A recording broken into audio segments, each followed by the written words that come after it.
back, everybody, to another episode of Just the Worst Podcast. This is episode number 15, to be perfectly precise, and as usual, I'm your host, Billy Donnelly, whose work you can find at joeblow.com. This is Infamous, and of course, right here at Just the Worst Podcast. And before we get started, I want to wish a happy holidays to everybody. If you're listening, as I'm recording this right now, it is Christmas Eve. So that means if you're listening to it, you're listening to it either through your holidays, Christmas Day, maybe Christmas Eve. You know, you had to get away from the family for a little bit. The kids are playing with the toys. You just needed something to kind of center yourself, put your mind at ease for a little bit, and get yourself away from some of the madness that the holidays usually bring. Maybe you're tired of cleaning up wrapping paper. You just want to put on the soothing sounds of my slightly under the weather voice to help bring you through the holidays. That's okay. I'm perfectly all right with that. Or you know what? Maybe it's post-Christmas. Maybe it's that day after Christmas where you start heading out to the mall looking for sales. And, you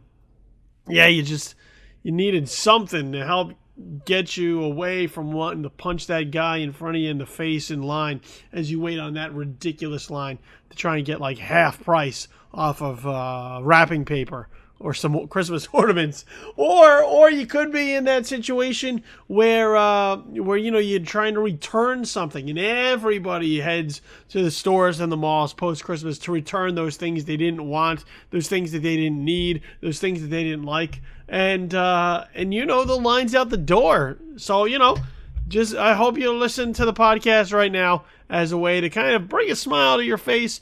Maybe get you thinking as you're waiting there around these people who very quickly you'll realize you cannot stand at all. And I'm glad to be doing my Christmas duty in bringing this to you. So a couple of things we're going to get to, a couple of things on the docket I want to get to this week. It'll be a slightly different show, not holiday themed. I didn't want to do a full-blown holiday theme because somebody always feels left out, whether it's, Christmas or Hanukkah or Kwanzaa or Festivus. Somebody always feels like they're not getting represented in the holiday discussion. So I didn't want to gear everything towards the holidays because what winds up happening is that there's not enough Hanukkah movies. There's no Kwanzaa movies. There's one Festivus episode. Everything's Christmas, Christmas, Christmas. And I wanted to shy away from that for the most part. I will get into one Christmas topic a little bit later in the show, but that's about it. And beyond that, since it's been kind of a slow news sort of week, with the way that everything, the industry is in this nice, comfortable, lazy spot where we're post Star Wars now, so there's this kind of post Star Wars hangover going, and then beyond that there is also this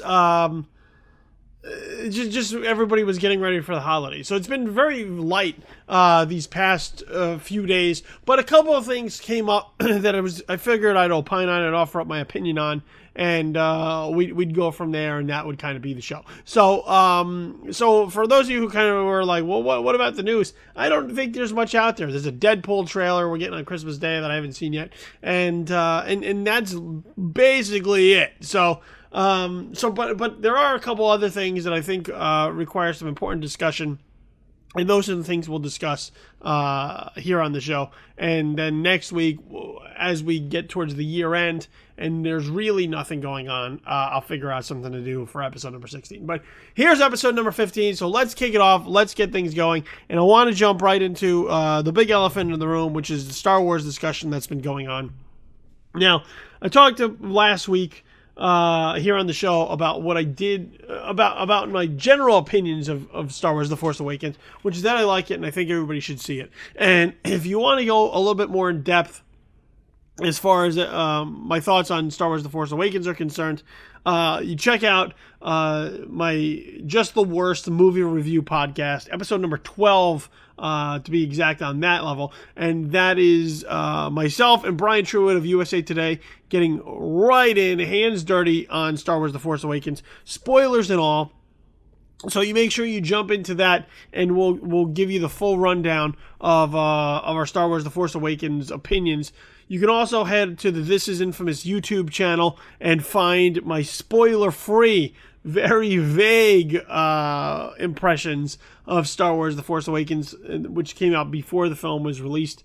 So as a result, tried to keep it without too much detail for those who are still going to go see it, but wanted at least an idea of, hey, what is this film like? And last weekend I did go see it a second time. This was the first time I saw it in an advanced press screening. Saw it by myself, me personally, with some colleagues around, but I didn't have a chance to witness it with my family, who is very Star Wars crazy right now. My two kids love them.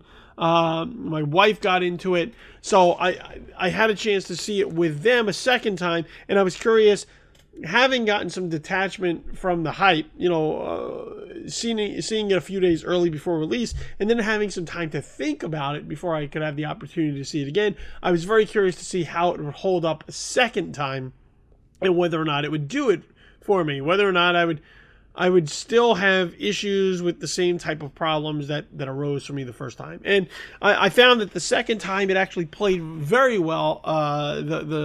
The issues are easily forgivable, and so keep that in mind when you listen to my full reviews. I think I've softened a little bit more on the film upon second viewing, and I'd like to go back for a third time. I haven't had a chance to see it in IMAX 3D format yet, so I'd like to go back a third time and give it a look there, and once again see kind of how it holds up, because the Star Wars films, are the original trilogy at least, are films that I grew up with watching. I can't even put a number on how many times. So I would imagine I would like for The Force Awakens to kind of fit into that sort of company, because I know that the prequels didn't do the job, and my kids are going to grow up with this being their Star Wars, so I imagine they're going to watch the shit out of it over the next few years. So I'd like to be able to kind of share in that with them, and I'll be curious to see how it continues to hold up over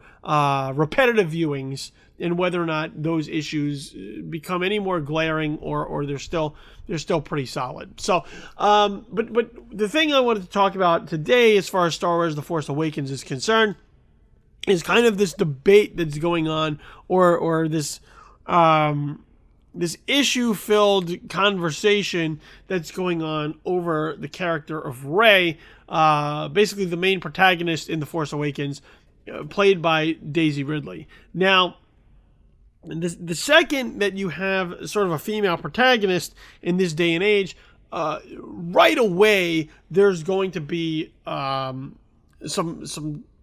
problematic conversation. I would say there's going to be some people right away who do not like this character because it's different. It's not your average white male, middle-aged, who just becomes the hero of the story. Here you have a young female, as we're kind of in a real feminist strong point in history right now, with people pushing to find more strong female characters. And I want to put that in quotes, and I'm going to come back to that phrase a little bit later about strong female characters. But they want more representation of underrepresented demographics, particularly females, who never really get the chance to fill this type of character trope. Usually they're either the love interest, perhaps the damsel in distress.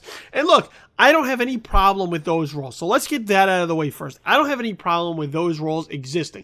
I think that you can't live, there's no such thing as a utopia where every character that we have is a hero. Sometimes you have to have characters that are a little bit whatever else, in order to have some diversity and some variety in your, whether it's in your gender, whether it's in your ethnicity. There are roles for all those characters. Why? Because we live in the real world, and variations of those characters actually exist. Ditzy Blonde. I know people have a problem with that character trope. Guess what? Ditzy Blonde exists on both ends of the spectrum. There are also ditzy brunettes and ditzy redheads, but ditzy blonde, which is a popular stereotype, that person actually does exist. I've met them before. You've met them before. So to try and pretend that they don't exist, to try and have like the best version of everyone committed to film, I think is a little bit ridiculous. Much on the same way as on the male spectrum. On the male spectrum, there are plenty of characters that people can look at and say, I don't know. But guess what? Those people really exist. I know when you talk about mafia movies or Italians, the Italians get all kind of bent out of shape about the fact that they're all kind of treated like mobsters or kind of have like this Long Island sort of mentality. But guess what? Those people really exist. Drunk Irishmen exist. They are really out there. So for everybody to be like, oh, well, that's an unfortunate stereotype. No, sorry. It's an unfortunate stereotype because it's an unfortunate reality. Those people really exist. So, so that's the basis there where, I realize we want everybody to be the most perfect version of themselves on screen, but I think there is a function for those other sorts of characters to exist, and when people get bent out of shape about that, I start to scratch my head because we can't have everyone. Not everyone can be the hero. Not everybody can be the ideal protagonist. So the issue here, though, that we're running into with Star Wars The Force Awakens, and it was kind of started by Max Landis, screenwriter / director Max Landis, who took to Twitter and had some issues with the story of Star Wars The Force Awakens, as well as the character of Rey. Now, look, if you don't like Star Wars The Force Awakens, I don't care. You're more than welcome to like and not like whatever it is that you want. I think too often people get bent out of shape that other people don't like the thing that they like, and it feels like deep down they feel some sort of invalidation that somebody else didn't like their thing. So you know what? Max Landis, anybody else doesn't like Star Wars The Force Awakens, that's okay. It's okay. Not every movie is meant for every person. So it is what it is. Now, when we look at their criticism or their complaints, we could just write it off and say, well, I don't agree. It doesn't have to be a giant issue. The bigger issue here comes with one of the complaints that Max had about Star Wars The Force Awakens and the character of Rey, which I think sort of sets up this double standard we have for our male and female characters regarding kind of all spectrums of film, whether they're action or comedy or drama or horror. I think there's a double standard towards how characters operate and how characters are built and what we accept and don't accept. Now, look, so let's get into the complaint, the criticism, the problem that Max Landis seems to most have with Star Wars The Force Awakens, which has now opened up this giant Pandora's box. So, Max Landis refers to the character of Rey, once again played by Daisy Ridley, the Force Awakens protagonist, as a Mary Sue. Now, and with that, ushered in the complaints that she's too good at everything. She's a professional scavenger. She's a mechanic. She's a pilot. She's a staff weapon combat user. She's a climber and repeller. She's fluent in more than one language. She's a blaster user and a perfect shot. She's a force user. She's a lightsaber weapon duelist. And she also doesn't need to be told how to run. And for some reason, this is problematic.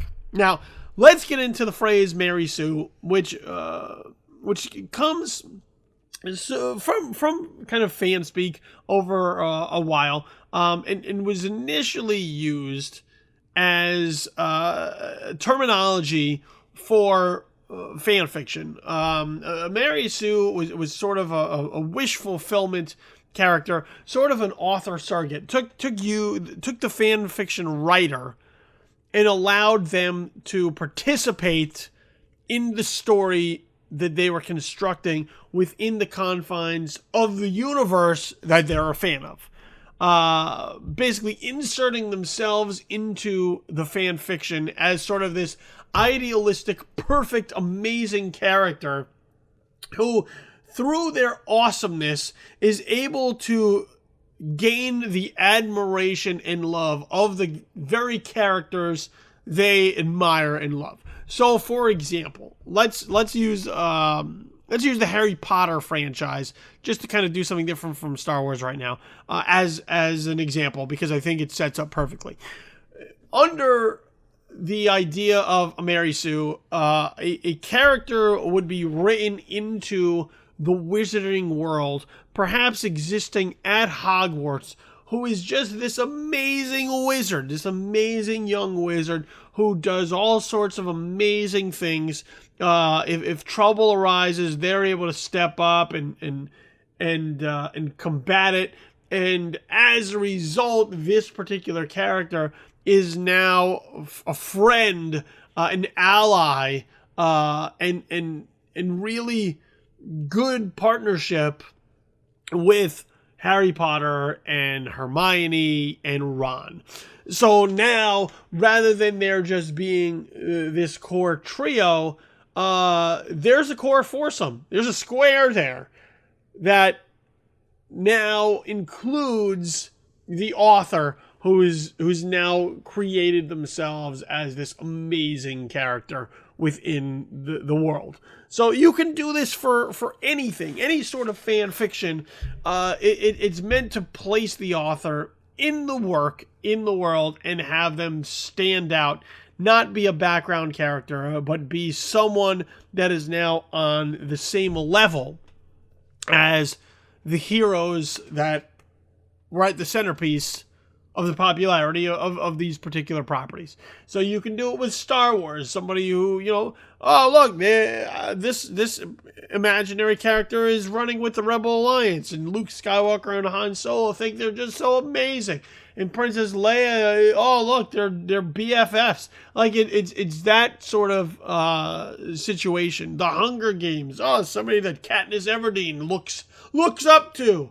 So that's the way that this character was supposed to operate. Now, sort of over time, it started to morph a bit. Now, look, the term is so dated and old that the fact that it's still being used sort of ridiculous, but it's it also sort of gets into the mindset of those who use it, because the way that it's sort of used now continues to take on different properties than how it was originally intended. So if you go to Wikipedia and you look up a Mary Sue, the definition that they'll give you is an idealized character, young or low rank, who saves the day through extraordinary abilities.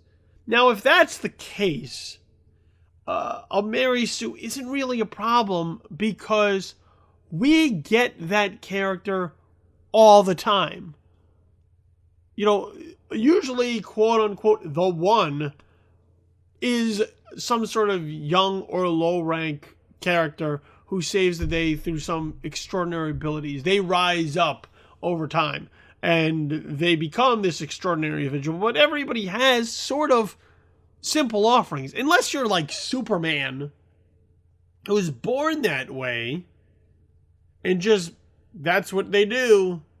Everyone else sort of starts out with a lack of understanding for what they may have. So those extraordinary abilities may reside within them. It's really a matter of opening up the right door for those abilities to kind of come rushing out.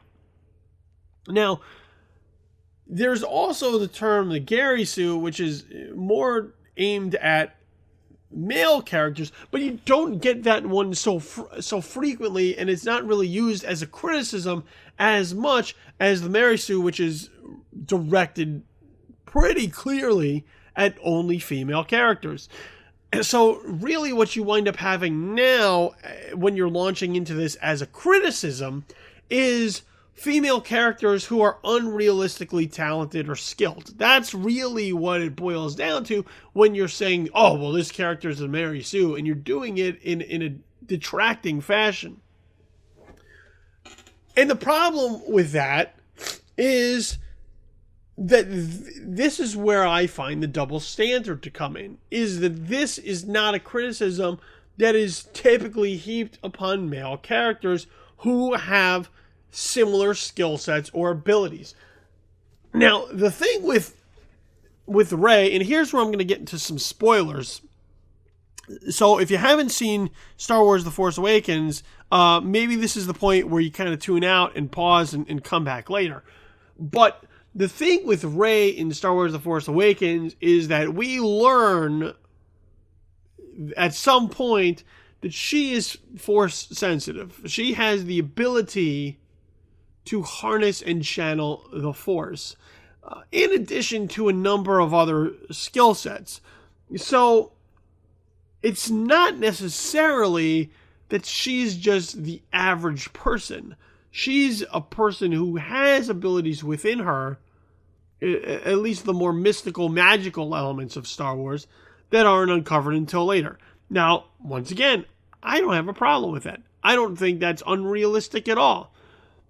I think there's a couple of problems with Landis's issues with Star Wars The Force Awakens, which have now ballooned into these other larger problems, that I think people have lost focus about how the character is built and what the movie is about.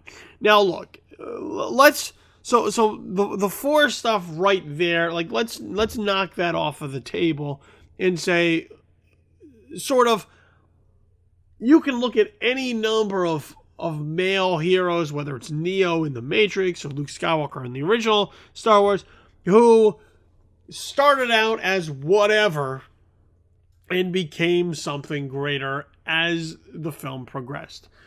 Now, the difference between Rey and some of these other characters, particularly the male characters, is the male characters are able to do these extraordinary things by the most simple explanations. The most simple explanations allow people to suspend their disbelief and say, well, I guess it fits in with that. For example, and I'll bring up a film that I'm going to touch upon a little bit later in the show, because you're just going to bring everything full circle. Look at a film like Die Hard, okay? A film like Die Hard has John McClane as the protagonist. John McClane is a pretty extraordinary individual. John McClane is supposed to be a regular guy in the wrong place at the wrong time who excels to extraordinary heights in order to stop the evil plan of Hans Gruber at Nakatomi Plaza. Right? And nobody has a problem with the things that John McClane is able to do. John McClane is just this gritty sort of survival, it's survival instinct kicking in for John McClane. But at the very basis, they look at John McClane and they say, well, but John McClane has the training. John McClane is a police officer, New York City police officer. So as a result, John McClane's been in the police academy, John McClane's done this, John McClane's done that. So John McClane has a basis for doing these sorts of things. Right? Okay.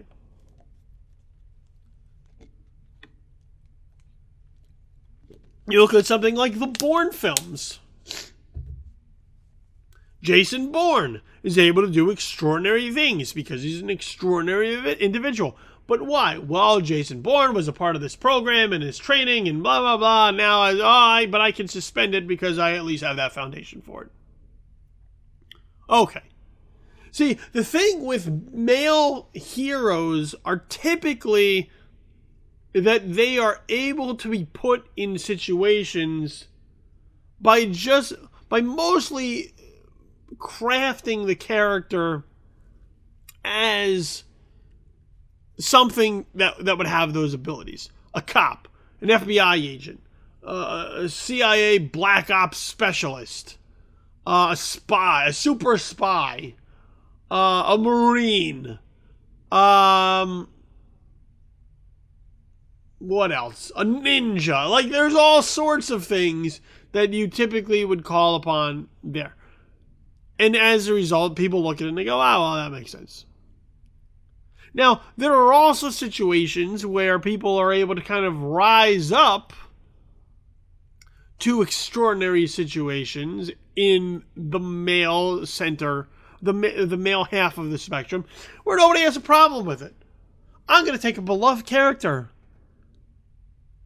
right now that we all embrace and have deep affection for, whose abilities don't really fit what they are. Look at someone like Indiana Jones. Indiana Jones is an archaeologist. Right? Right.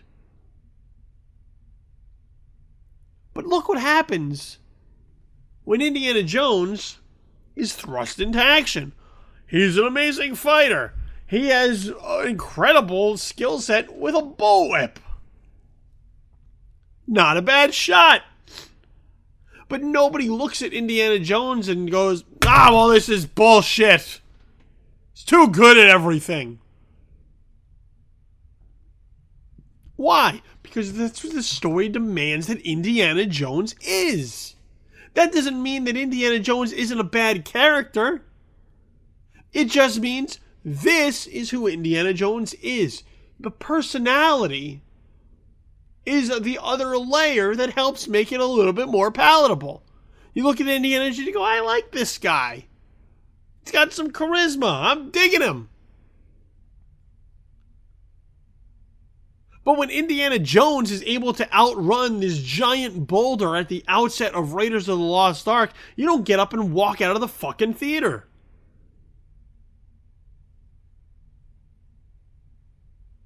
You know, during the 90s,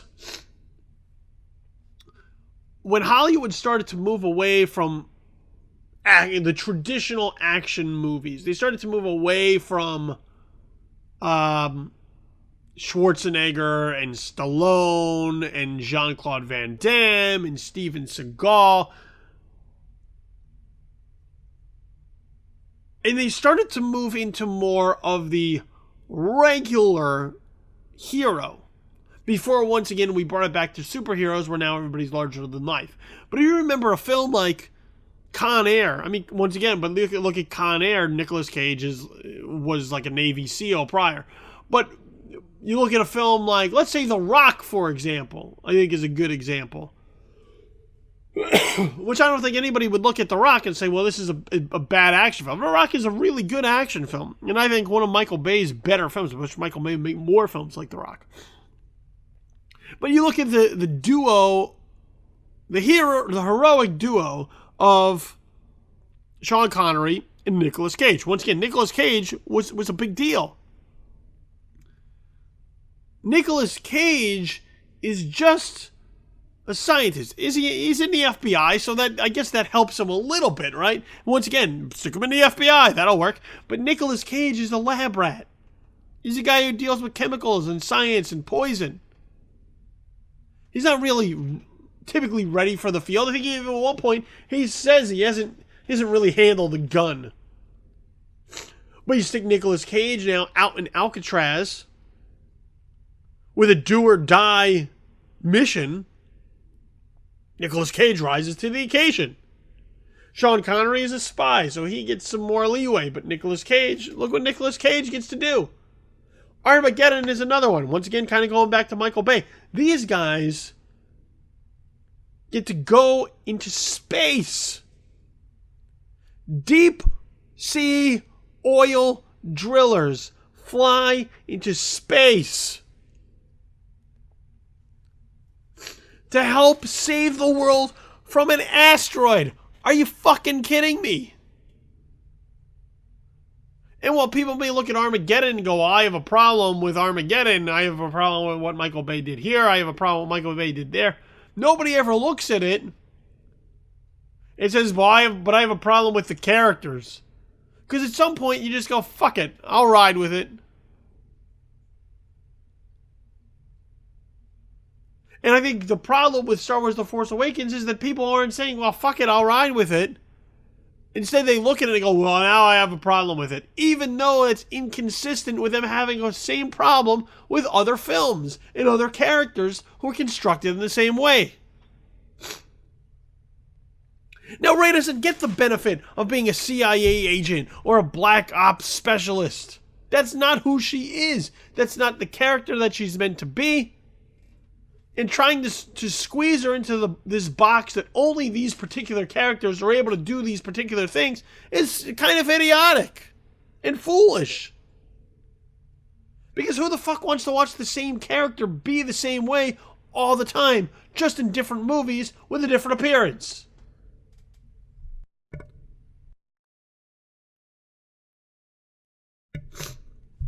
That's not interesting.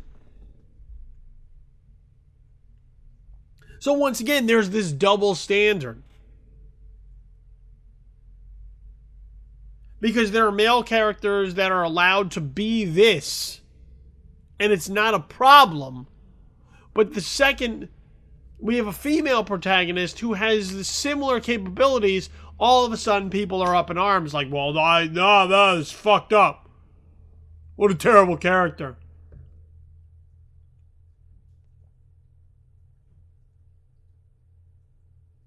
And as for this idea that she's too good at everything, I got news for people who take that as an issue. There are some people in this world that you encounter in your life who are really fucking good at everything.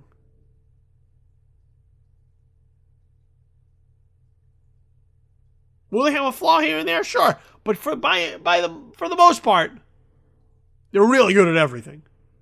They're fucking winners at everything. And typically everyone hates them. They're jealous of them and they're envious. And maybe that's the issue here. Maybe that's the issue with Ray, is that people are jealous and envious of that character. Because when you see somebody who's good at everything and they exist all the time, and if you've been so sheltered and you've never encountered these people, I think that you're trying to convince yourself of a fact that doesn't really exist, as they are out there. I think that's a problem for you, pretending that they don't exist, because they do exist. There are some people out there who are just good at everything. They can fix a car. They can cook. They're athletic. They're popular. They're good looking. They piss you the fuck off because they're so goddamn good at everything.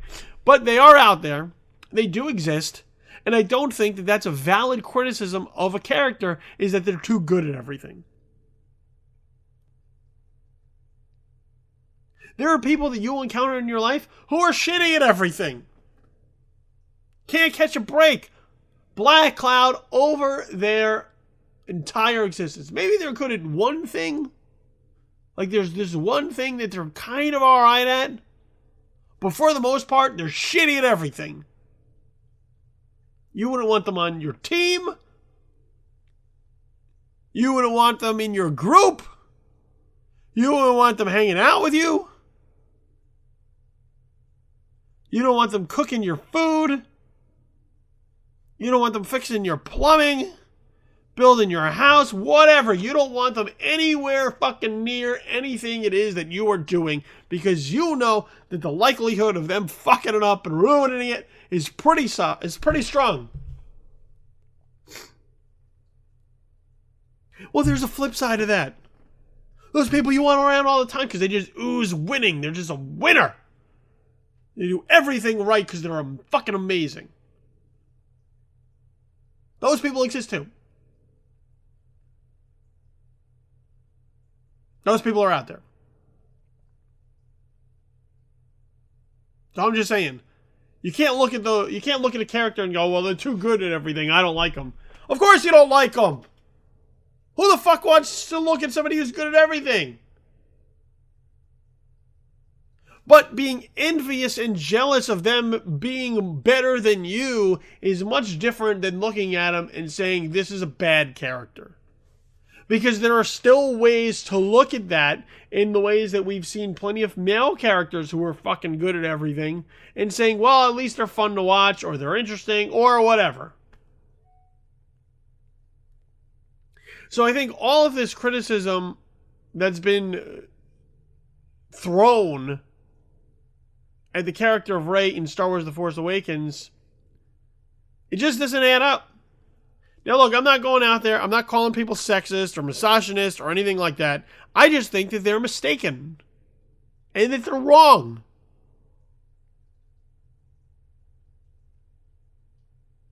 I think they're misreading this character. I think their criticisms are misdirected. And I just think when it comes right down to it, they are incorrect in their assessment of who Rey is, how she functions, and how she compares to other characters who we seem to stomach perfectly fine.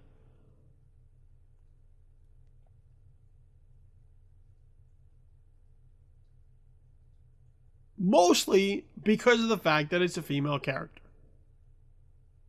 I truly believe that if this was a male character, this discussion wouldn't be happening. No one would care. But for some reason, the level of scrutiny that is placed upon female characters is at some ridiculous level right now.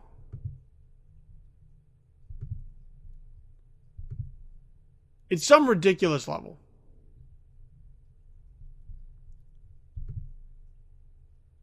And that's where I have the biggest problem.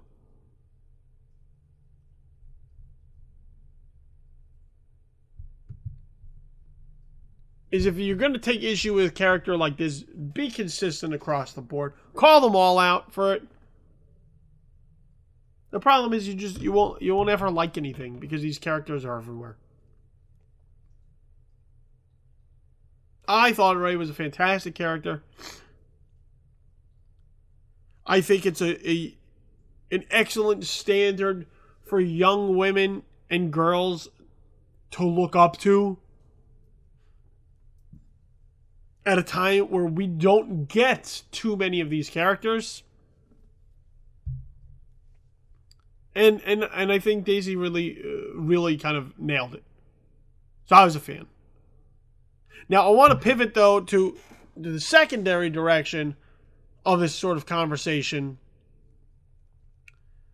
which I told you I would, and I had you earmark that phrase, strong female character, because I want to kind of get into that. Everyone wants a strong female character.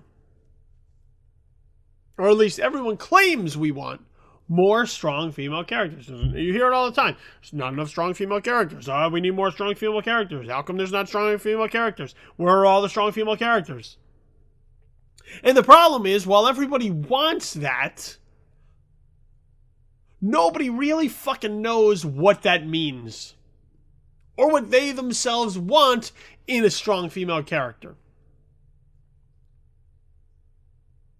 Because when we get characters that some would look at and say that's a strong female character, they go, yeah, but not that. Something else. Okay, well, what then, though? I don't know. It's not that, though.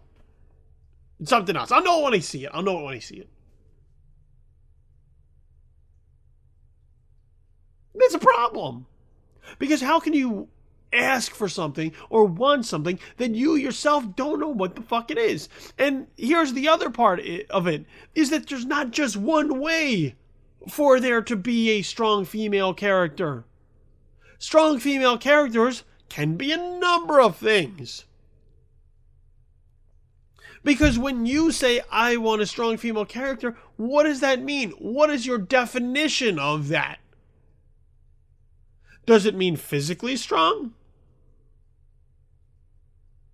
Sort of embodying a male masculinity, maybe a macho sort of female, able to hold her own physically. Does it mean emotionally strong? Does this character have the heart and will to triumph over whatever sort of obstacle is out there? Mentally strong? This character just intelligent as all hell. Smart. Cunning. wily, witty. Does that make a strong female character? What about complexity? Complex layers. When you look at that character, do you say to yourself, I want to know more. Let's uncover more layers. Let's get deeper into this character. Let's figure out what else is going on there.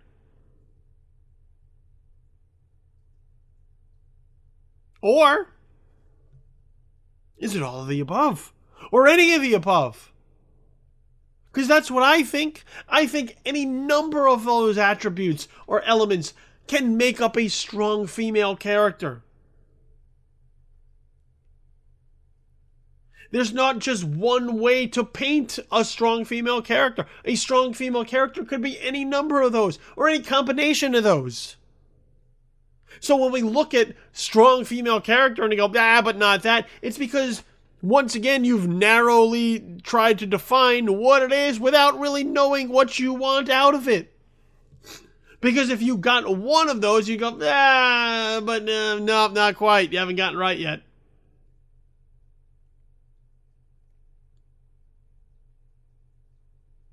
We have to be very careful with trying to just stick characters in a box that we only see one type of one version ever. Just with different dressing. Because that's not strong in any way, shape, or form. It's kind of dull. Kind of boring. Kind of samey. Those aren't the characters. Those are weak characters. Just by the same token that sometimes a character who may appear to be weak can be a strong character.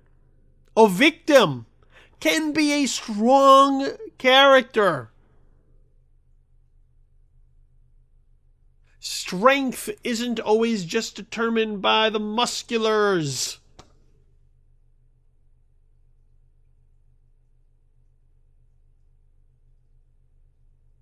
Sometimes there's a little bit more to it. And I think we need to be a little bit more open-minded about what a strong female character is, can be, and should be. Because as far as I'm concerned, it could be just about everything. Just about anything. As long as they're interesting.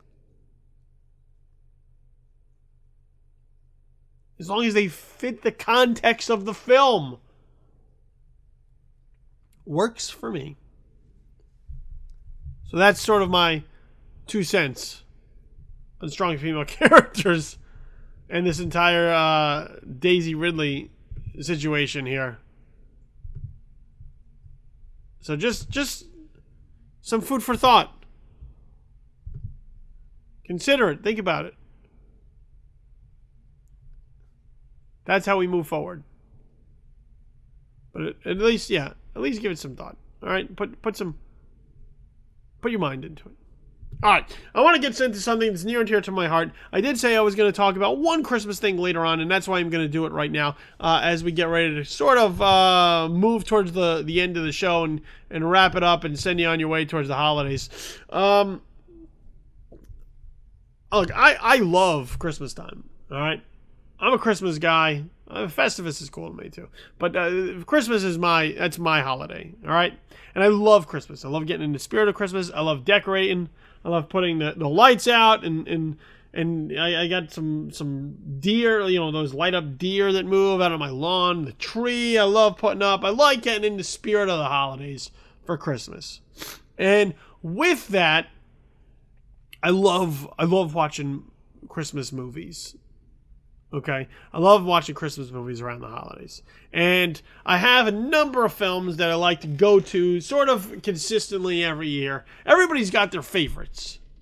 Some people like The Grinch. My wife is big into Love Actually. Different. I had to watch Elf the other night, even though I'm not a big fan, because I know, once again, my wife is, but there are other films for me that really do it for me around the holidays, and those are sort of my go-tos. Those are my traditions. Bad Santa is up there. It's a Wonderful Life, which makes me cry every single time. A Christmas Story. When Christmas Eve goes into Christmas and it's 24 hours of A Christmas Story, I watch a lot of it. And the other one that I always ride with consistently, it's one of my favorite films of all time, it just happens to be a Christmas movie, is Die Hard. I love Die Hard. I think Die Hard is a perfect action movie. Arguably the greatest action movie of all time. And right up there as far as Christmas movies are concerned. In for a number of years, Die Hard has been one of those things that has gathered a lot of esteem for people who find it to be among their favorite Christmas movies. And then this year, somebody tried to rain on the parade. So the PPP, the Public Policy Polling firm, the national polling firm, did a survey, a holiday-themed survey,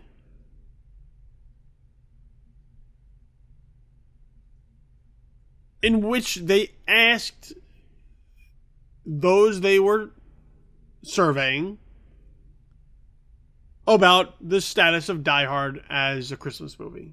Is Die Hard a Christmas movie? Is what they asked.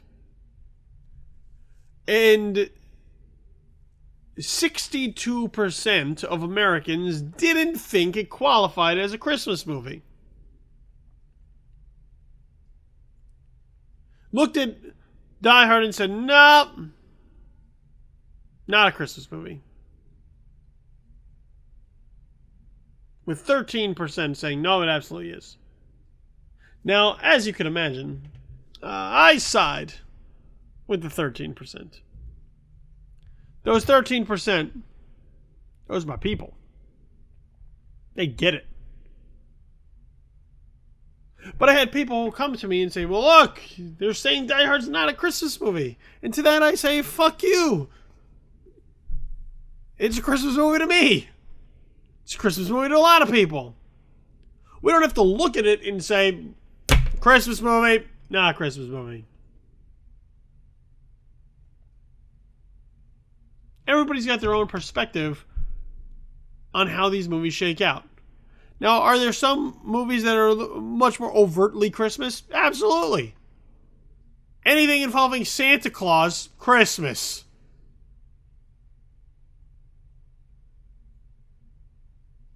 Home Alone gets the benefit of being a Christmas movie because it takes place around Christmas.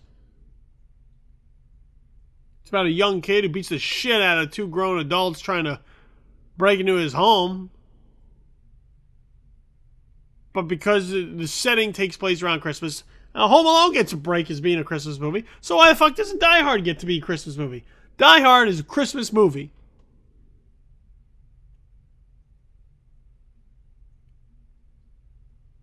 Die Hard involves, once again, an ordinary man doing extraordinary things during the holidays. Saves a building full of hostages from terrorists at a Christmas party. And there are a number of holiday elements to it. Ho, ho, ho, I've got a machine gun now. I don't think you get any more Christmas than that.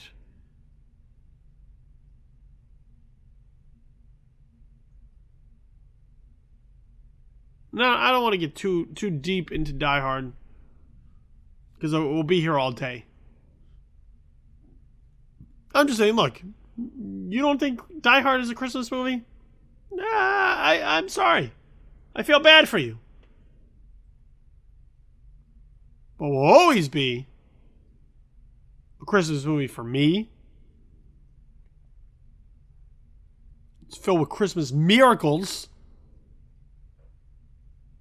Even though we can look at it now, I guess, and say, well, but John McClane's a cop, so he's able to do these things. They're not really miracles. They're miracles.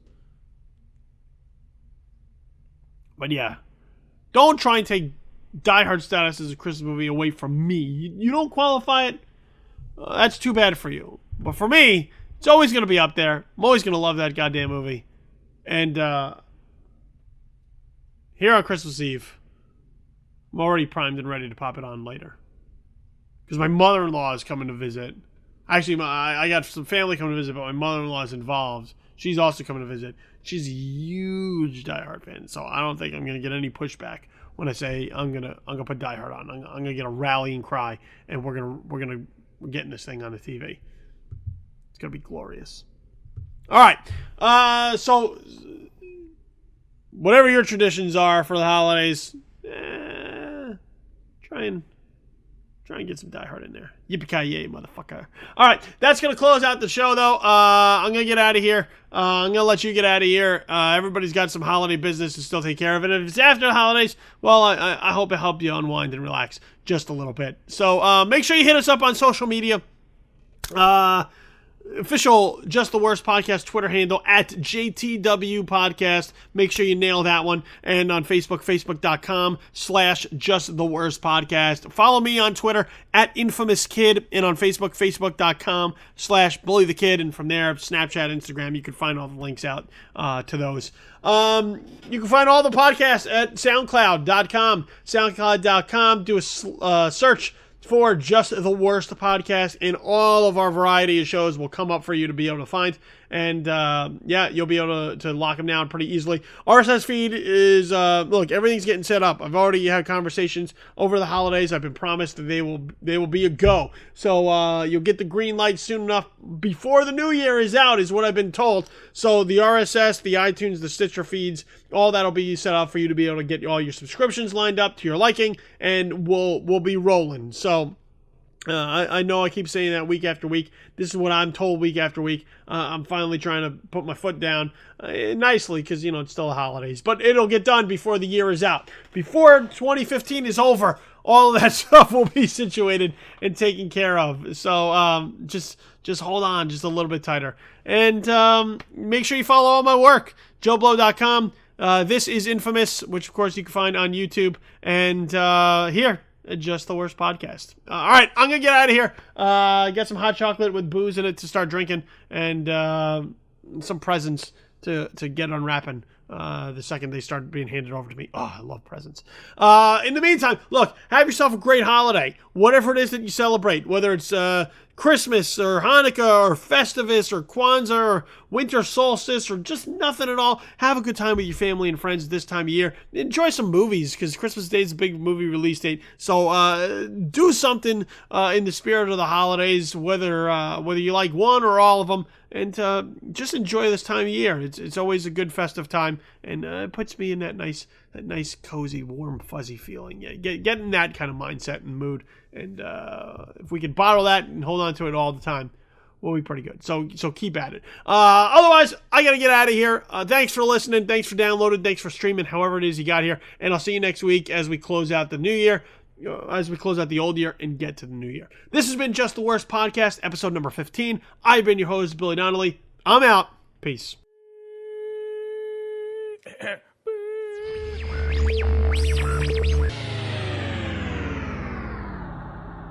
Just the Worst Podcast, episode number 15, has been a presentation of Just the Worst Podcast.